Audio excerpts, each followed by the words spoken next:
মেদিনীপুর শহরে চলল গুলি।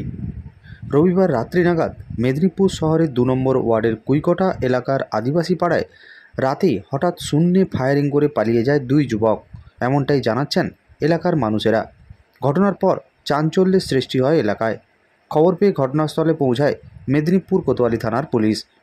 কী কারণে এবং কে বা কারা গুলি চালালো তা খতিয়ে দেখছে কোতোয়ালি থানার পুলিশ। আমরা এখানে গল্প করছিলাম, তারপর দেখলাম দুটো ছেলে এলো। দুটো ছেলে এসে দেখছি ওখানে কি বললো জানি না, তারপর দেখছি উপরে দুটো ফায়ারিং করলো।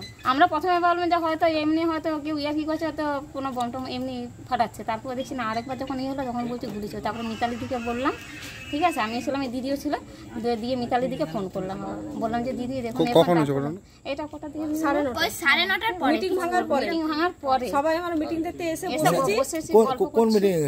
এখানে যে মিটিংটা হচ্ছিল না পার্টি অফিসে, মানে কোন দলের? এই হচ্ছে হ্যাঁ টিএমসি।